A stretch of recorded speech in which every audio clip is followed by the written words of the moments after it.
Bueno, me escuchan todos. ¿Se oye bien?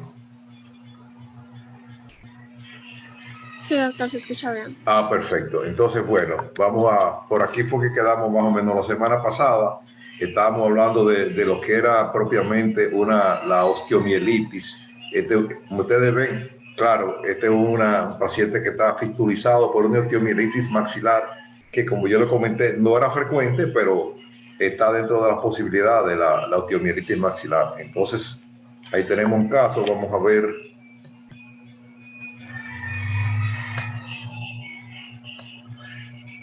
La radiografía, como ustedes se dan cuenta, ¿qué ustedes ven en esa radiografía? ¿Quién me describe lo que ven ahí en eso?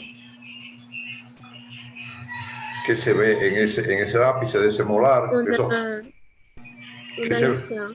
Exacto, una lesión radiolúcida, posiblemente con una zona de osteítis condensante, osteosclerosis, tratando de mantener aislado el proceso para que no siga progresando. Eso es la idea de la osteomielitis. Yo les comenté que había una osteomielitis también que se llamaba osteomielitis seca de Garré.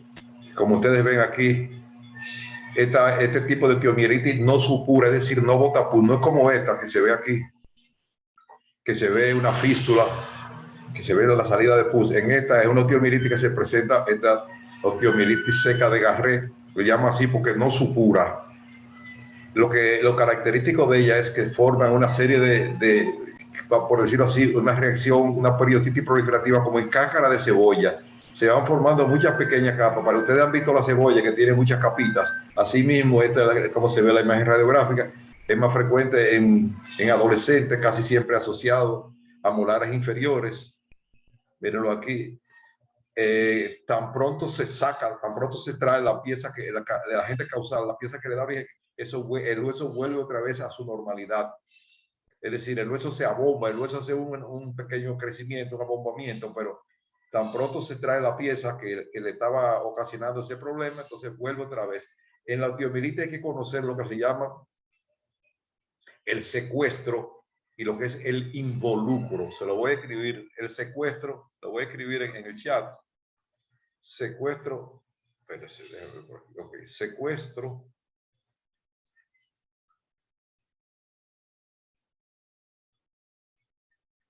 Secuestro es el hueso necrótico hueso necrótico, y el otro se llama involucro.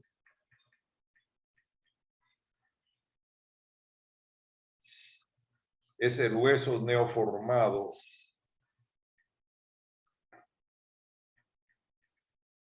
Neoformado.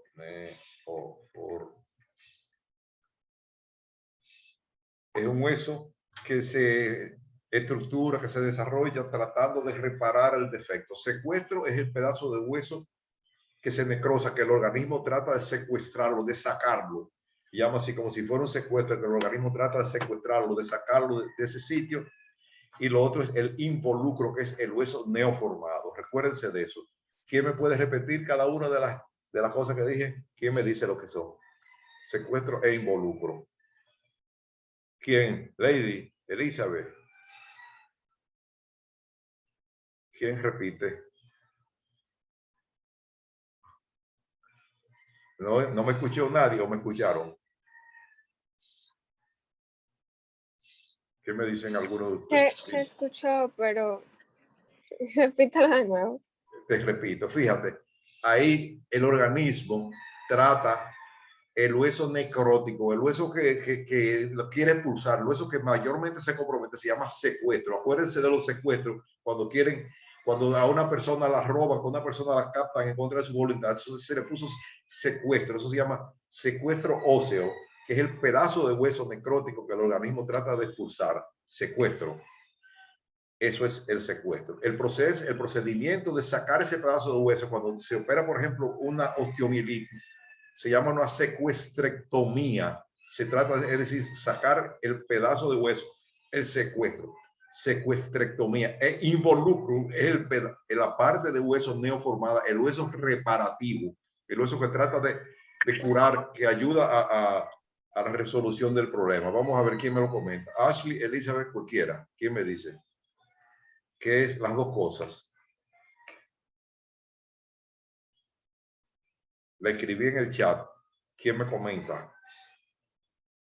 Oh, se quedaron mudos. Se le tragó la lengua. No, sino que, por ejemplo, por lo menos yo estoy tratando como de asociar el nombre con la definición, porque usted dijo secuestro, ¿cierto? Entonces, cuando uno piensa en secuestro, no piensa en una abducción. Exactamente. El Pero usted pedazo. está diciendo, Sigue. ajá, pero usted está hablando acerca de una expulsión, ¿no? Sí, el organismo trata de sacar ese pedazo de hueso hacia el exterior, como hace con la fístula. Por ejemplo, una fístula es el organismo tratando de eliminar los microorganismos, sea una fístula y abre una vía. Entonces, secuestro es el recurso que tiene la naturaleza, que tiene el hueso para sacar el pedazo del mismo que está enfermo. Eso se llama secuestro. Secuestrectomía es el procedimiento. Dímelo a ver, dímelo tú con tu palabra a ver. El secuestro sería cuando el hueso está necrosado. Secuestrectomía sería cuando se hace por práctica quirúrgica la extracción de ese hueso. Exactamente, muy y bien. El involucrum es el sería hueso reparativo. Reparativo, reparativo. exactamente. Ese es el concepto que yo quiero que ustedes les quede de la cabeza, que ustedes sepan que hay esos mecanismos, el secuestro y el involucro. Muy bien, vamos a ver.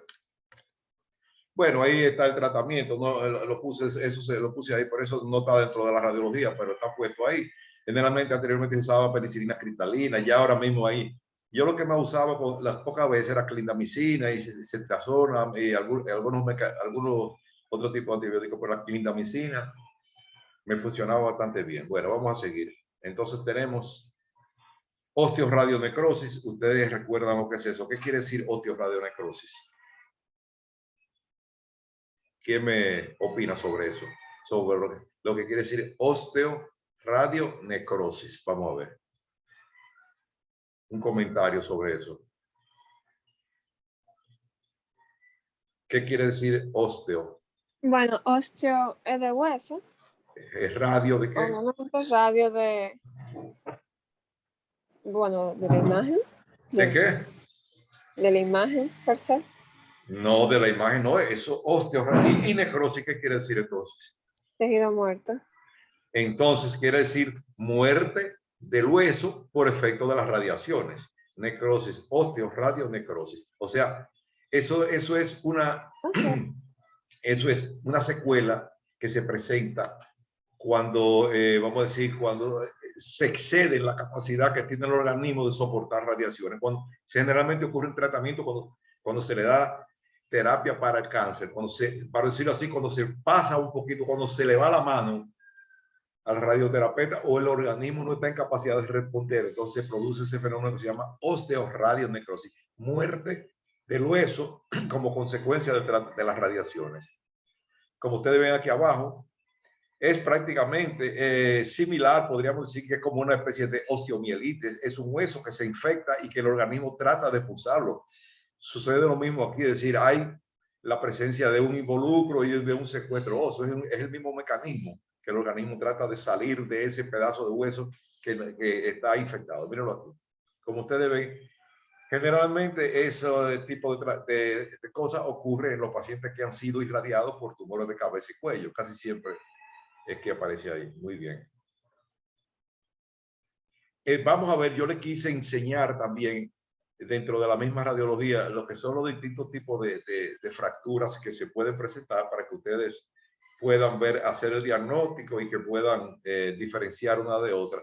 Aquí le puse las fracturas más frecuentes, las fracturas faciales de la mandíbula, del maxilar superior, cigomato molar, de los huesos nasales y del arco cigomático. Las vamos a ver todas y volveremos desde arriba a dar un repaso porque la próxima semana ustedes tienen el segundo parcial. Les recuerdo eso. Todavía algunos están pendientes de enviar la tarea, pero yo espero que ya son los menos los que faltan.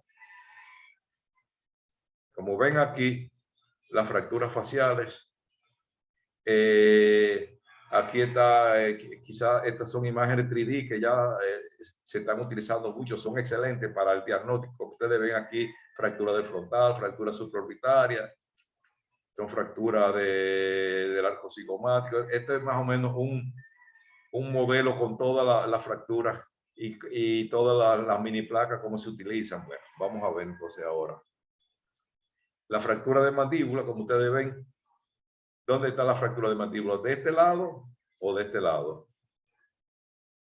¿De ese o de este? ¿En cuál está? ¿En el lado derecho o en el lado derecho? Exactamente, exactamente. Como ustedes ven, es una radiografía tridimensional. Muy bien, aquí también hay una pequeña fractura ahí entre eso, pero sin desplazamiento. Aquí es que está más desplazada. Aquí hay una fractura que no tiene mucho desplazamiento. Vamos a decir.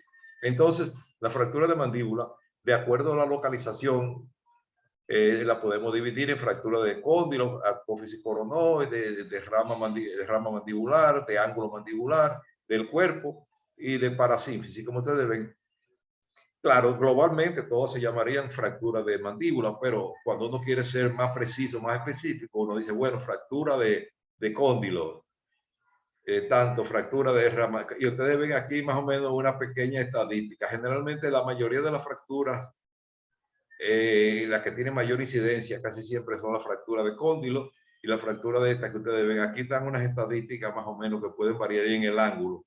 La fractura de apófisis coronoide son relativamente infrecuentes, porque es muy difícil que la apófisis coronoide es muy infrecuente que sufran fractura. Las más frecuentes son cóndilo y, por decirlo así, y ángulo y cuerpo.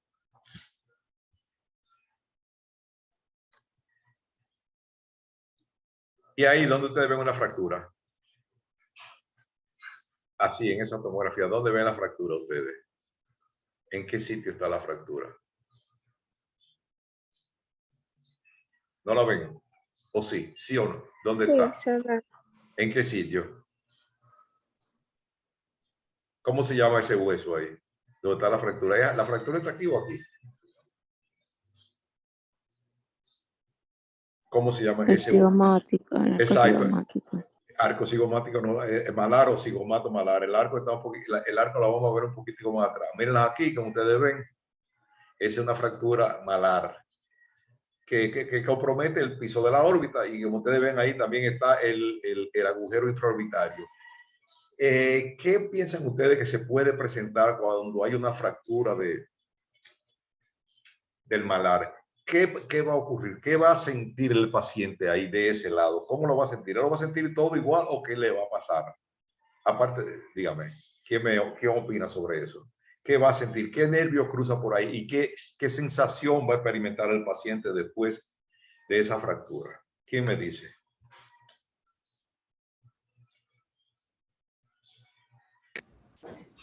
Doctor, dígame. Yo diría que pérdida de la visión, pero no sé si es permanente. ¿Que cómo es? Pérdida de la visión. Pérdida de la visión. No, pues, si no le está topando el ojo, el ojo tiene buena suspensión, ahí no hay pérdida de visión. Realmente, a menos que no sea un trauma más importante, generalmente el ojo casi nunca se pierde la visión. Hay otra cosa, hay otra cosa que por ahí no pasa. ¿Qué pasa por ahí? ¿Qué pasa? ¿Quién pasa por ahí? Los nervios alveolares superiores. ¿Los nervios? Alveolares superiores. El agujero que está debajo de la órbita, ¿cómo se llama? Eso que está ahí. Infraorbitario. ¿Agujero? Infraorbitario. Ahora sí hablamos. ¿Y a quién le da sensibilidad a eso? ¿A qué zona inerva ese agujero, ese nervio infraorbitario?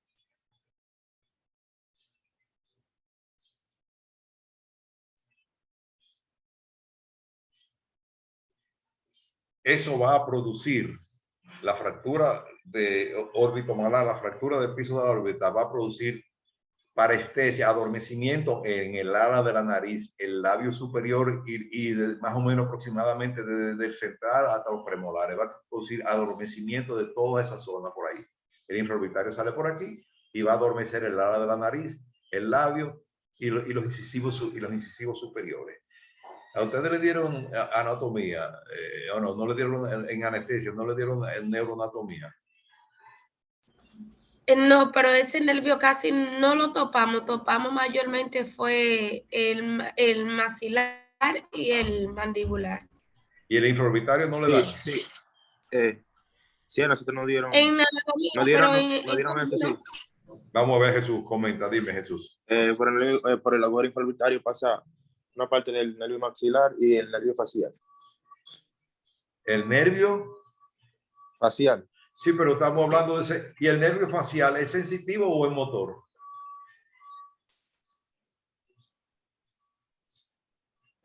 El facial, porque hay algunos nervios que son sensitivos y otros son motores. El infraorbitario es sensitivo. ¿El facial es sensitivo o es motor? El facial es Mixto. mixto, sí, yo creo que sí, yo creo que es mixto. ¿Quién es que le da la motricidad cuando hay una parálisis facial? ¿Qué es lo que ocurre?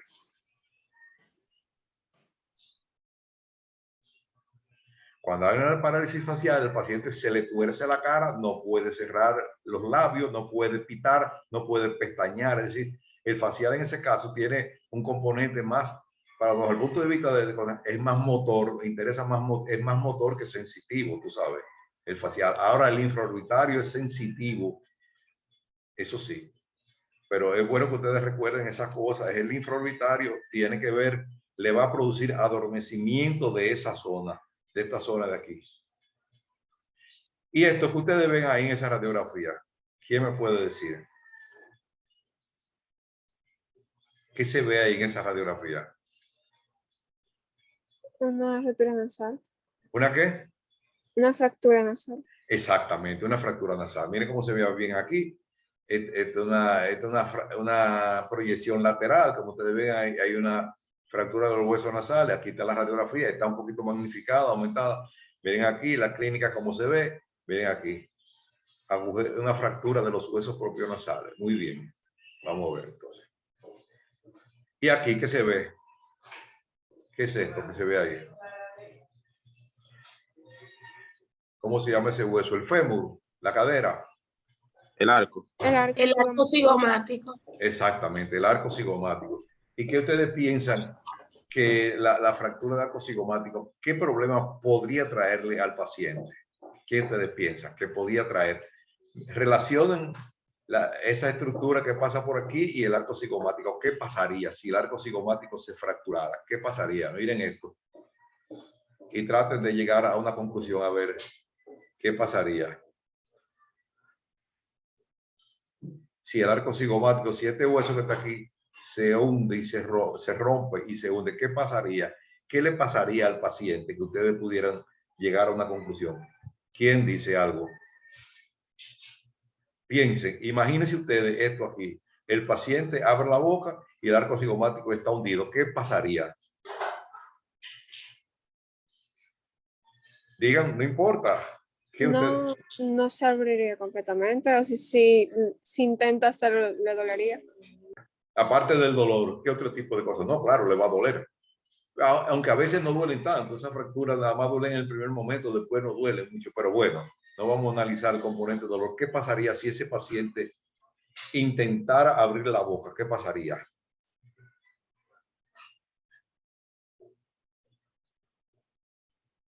Que inclusive eso a veces es parte del diagnóstico aún sin radiografía.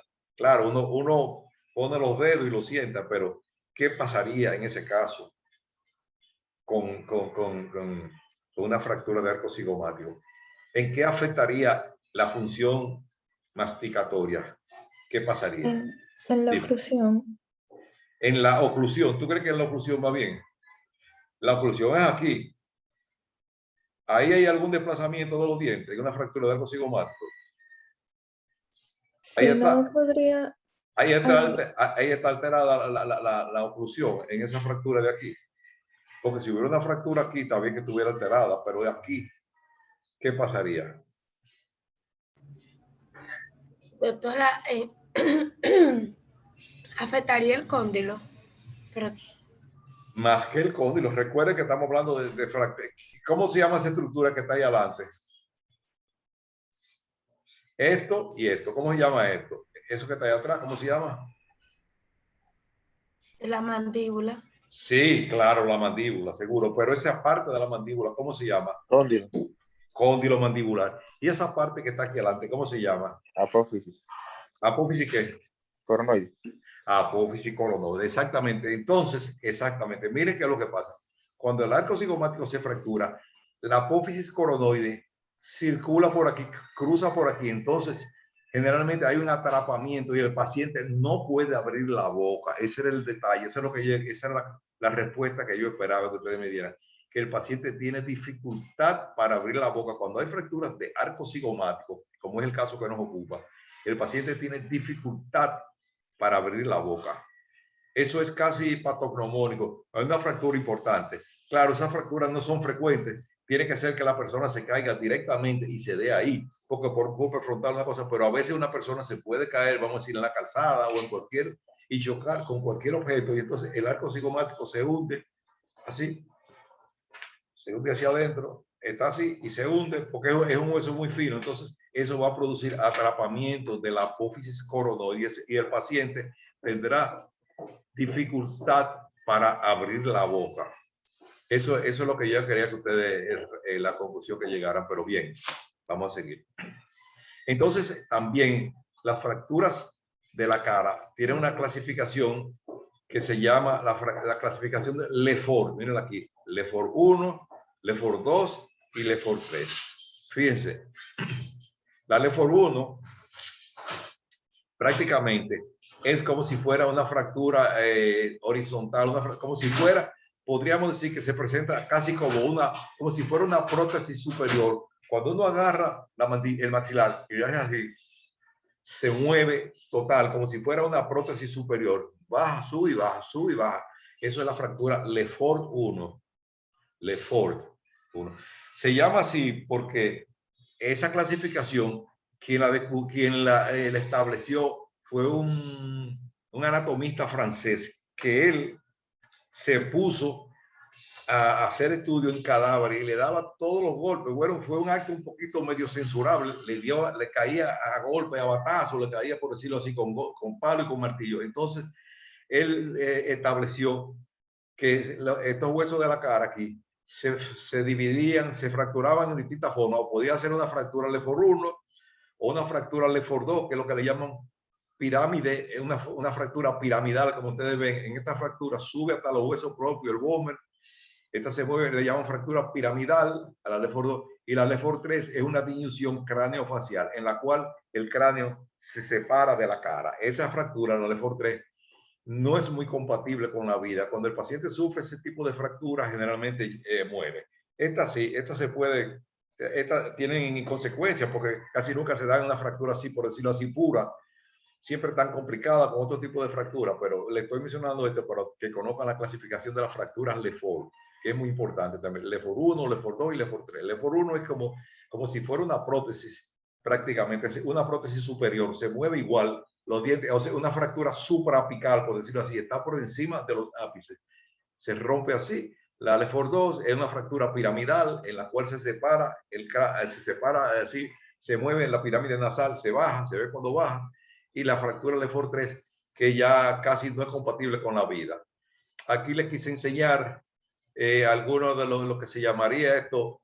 Hay dos tipos de reducción. Estos tipos de reducción cerrada, como ustedes ven, porque aquí prácticamente es una reducción más o menos simple, que no hay mucho desplazamiento. Esa se puede reducir, se puede manejar, por decirlo así, de una forma conservadora, hasta con alambres y férulas. Y esta ya es un poquito más compleja. Esto se llama férula de Eric. Y estos son mini placas. Como ustedes ven, aquí hay un tipo de reducción cerrada, se llama reducción cerrada, cuando no se hace exposición del foco de la fractura, del sitio donde está la fractura. Estas son reducciones abiertas, como ustedes ven. Estas son férulas de reducción cerrada y aquí se fija con mini placa y se hace una reducción abierta. Eso es hecho intraoralmente, como ustedes ven. Reducción cerrada, en la cual no hay exposición de los fragmentos de la fractura. Es una reducción cerrada que se maneja con, miren como ustedes ven, eso se maneja con ligadura y ligadura de goma y férula de Eric y alambre. Y la otra que vimos era reducción abierta. Le quise enseñar esta otra condición también. La habían oído mencionar, la angina de Ludwig. No, ¿verdad? Bueno, angina de Ludwig, como dice aquí, ¿qué dice allá a la derecha ahí? ¿Qué dice ahí? Infección mortal, ¿Qué quiere decir eso? que es una infección que conlleva la muerte. Exactamente. Miren, esto no es frecuente, afortunadamente, pero el agente que provoca esa infección es de origen dentario, generalmente son estreptococos, son infecciones de origen dentario. Eso compromete, ya ustedes saben, ese paciente se le pone ese cuello que no puede tragar, hay que caminarle rápido con antibióticos y muchas veces intubarlo o hacerle traqueotomía, porque ese paciente puede morir por una obstrucción de las vías aéreas superiores. Esa es una de las complicaciones más importantes que tienen, vamos a decir, los procesos infecciosos originados por dientes. La angina de Ludwig.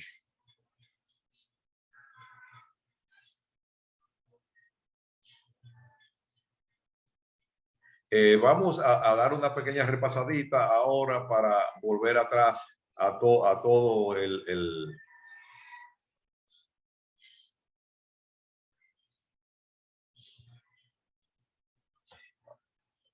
Vamos a volver atrás desde el principio para repasar todo lo que hemos. Si se nos acaba el tiempo, caeremos donde quedemos, pero quiero que veamos todo lo que hemos tratado. ¿Se ve bien? ¿Se escucha bien? Dígame, coménteme, ¿se ve bien y se escucha bien? ¿Se escucha? Sí, se escucha bien. Ok, perfecto. Entonces vamos a empezar desde el principio de la radioanatomía. Le vamos a pasar rapidito a todo y si no da tiempo veremos otras cositas más. Pero bueno, dice aquí la radioanatomía. Lo que tenemos que saber es primero qué zona vamos a radiografiar. Está relacionado con los distintos elementos anatómicos que nos vamos a encontrar. Es decir, si estamos radiografiando una zona anterior, aquí no vamos a pensar que aquí nos vamos a encontrar con el cóndilo. Si estamos aquí, no vamos a pensar que nos vamos a encontrar con las fosas nasales. Es decir, tratar de ubicarse mentalmente en la dirección de la parte que estamos radiografiando. Muy bien. Recordar esto. ¿Cómo se llama esa estructura? ¿Dónde está la flecha? Entonces estamos viendo esa flecha. Agujero infraorbitario. ¿Y qué dijimos ahorita del agujero infraorbitario? ¿Con qué lo relacionamos? Pasa el nervio infraorbitario y que puede afectar el ala de la nariz, el labio superior.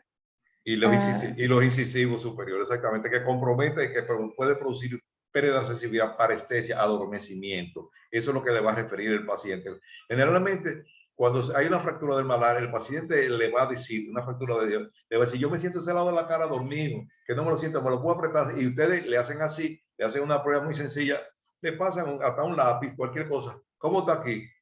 Oh, yo no lo siento, y este lo siente, este no lo siente. Y le hacen así, le aprietan y se van a dar cuenta que hay una parestesia de las estructuras que son inervadas por el nervio infraorbitario. Eso es importante. ¿Qué se puede ver en una radiografía? La cortical alveolar, el estado de la cresta ósea, el espesor, la longitud dentaria, si la radiografía está bien tomada, si no está esforzada o si no está muy alongada, la extensión de la cavidad, todas esas cosas. Las limitaciones del estudio radiográfico, ¿qué dice? No determina una patología, te puede sugerir algo, no revela condiciones inflamatorias. Las inflamaciones no se ven en la radiografía. También nos revela condiciones histológicas. Ustedes no pueden hacer un diagnóstico histopatológico. Por ejemplo, recuerden cuando hablamos de los quistes dentígeros y de los queratoquistes. No podemos distinguir una cosa de la otra. Hay que hacer un estudio histológico. Recordar también que estamos hablando de un objeto de 3 dimensiones en 2 dimensiones. Porque bueno, ya la radiografía tridimensional ya nos ayuda, pero la radiografía convencional solamente son 2 dimensiones. No dice nada sobre los tejidos blandos. Los tejidos blandos no se ven en la radiografía, recordar eso. Hay que establecer un pequeño protocolo, empezar por tal sitio, seguir por aquí. Eso es más o menos un orden que debemos establecer. Nos queda menos de un minuto. Si se va, conectamos otra vez en lo que yo lo cargo y lo subo. Ustedes saben, no se me vayan, no se me alejen mucho del aparato, que cuando se caiga volvemos. Menos de un minuto. Bien.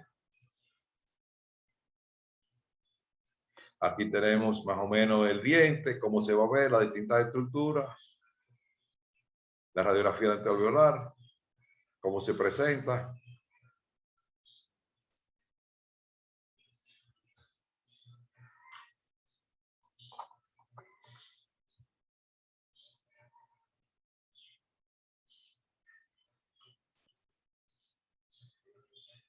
Vemos aquí ya el piso de las fosas nasales. Esa estructura que se ve ahí, ¿cómo se llama? ¿Dónde está la flecha? ¿Quién me